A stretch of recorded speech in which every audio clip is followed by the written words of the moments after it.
Flex निर्यात के लिए भारत के लिए क्या अवसर है? फ्लेक्स में चीन का स्थान कितना है? फ्लेक्स में पूरे विश्व की क्या परिस्थितियां हैं? यह सभी प्रश्न आज चीन में जो वायरस फैल रहा है इसके दृष्टिकोण से काफी महत्वपूर्ण है। नमस्कार, मैं अनन्या एमके कमोडिटी एनालिसिस की रिसर्च टीम की ओर से इस वीडियो के माध्यम से आप सबको फ्लेक्स के बारे में, निर्यात संजोग, चीन के साथ स्पर्धा और निर्यात के अंकों के बारे में अपनी टीम की रिसर्च रिपोर्ट प्रस्तुत कर रही हूं। ऐसे ही लहसुन और अन्य कमोडिटी को लेकर जानकारियां हमारे यूट्यूब चैनल पर लगातार प्रस्तुत होती रहेगी, तो आप सभी से निवेदन है कि कृपया हमारे चैनल को लाइक, सब्सक्राइब और अपने अभिप्राय कमेंट बॉक्स में अवश्य लिखें।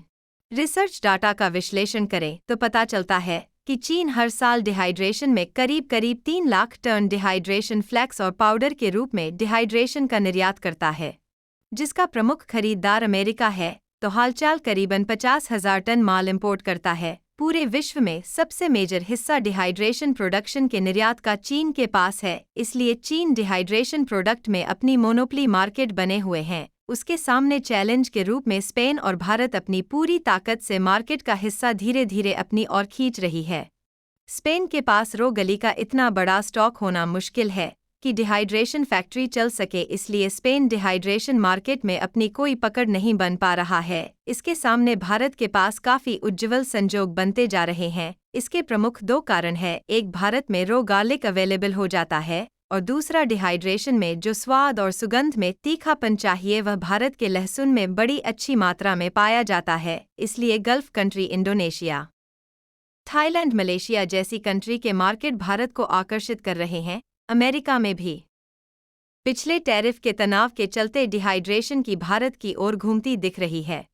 दूसरा एक कारण भी भारत के मार्केट को प्रोत्साहित यह कर रहा है कि पहले लगातार 2 सालों से चीन में फसल कम होने के कारण रो गार्लिक का भाव 100 रुपये से ऊपर ही चल रहा है। इसलिए चीन फ्लेक्स में ज्यादातर स्टॉक भी नहीं है और जो स्टॉक है वह ऊंचे भाव का है। इसलिए भारत का फ्लेक्स अभी भी चीन से 50% भाव में मिलने की वजह से पूरे विश्व में ऑर्डर ले रहा है। चीन का ग्लोबल बॉयकॉट और ऊंचे भाव की वजह से भारत का निर्यात शानदार बढ़त बनाए हुए हैं।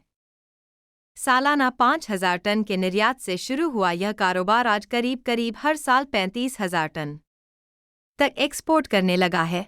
अभी भी यह पूरे विश्व की खपत के 10% का भी कारोबार नहीं है, इसलिए फ्लेक्स निर्यात में काफी उज्ज्वल संजोग दिन ब दिन बढ़ते जा रहे हैं। लगातार 6 महीने से भारत का एक्सपोर्ट डाटा 2,500 टन का प्रतिमा निकाल के आ रहा है। भारत के रेगुलर खरीदार के साथ साथ अब धीरे धीरे नए देश भी खरीदी में जुड़े हैं। भारत का डिहाइड्रेशन एक्सपोर्ट अब 75 देश में होने लगा है। ताज़ा आंकड़ों के अनुसार भारत से सबसे बड़ी क्वांटिटी में अब इंडोनेशिया, मलेशिया, अमेरिका, थाईलैंड खरीद कर रहे हैं। वहीं दूसरी ओर सबसे प्रोत्साहक बात यह है कि भारत से वियतनाम काफ़ी माल जा रहा है और सूत्रों के अनुसार वहां पर वे पैकिंग करके उसको चीन वाले बेच रहे हैं, क्योंकि भारत के भाव का पड़ता नीचे है। दूसरी ओर नेपाल में भी उसकी खपत से ज्यादा डिहाइड्रेशन जा रहा है, जो कहीं ना कहीं चीन में उपयोग करने के लिए जा रहा है। उसके साथ साथ हर महीने के अंकों में खुद चीन भारत से 1-2 कंटेनर की प्रतिमा खरीदी करता है, जो आने वाले दिनों में फ्लेक्स के विश्व में भारत का जो विकास होने वाला है वह दिखा रहा है। भारत में भी फास्ट फूड के चालान के साथ साथ 2 सालों से रो गार्लिक में काफी ऊंचे भाव होने के कारण होटल और अन्य सब्सिडियरी इंडस्ट्री में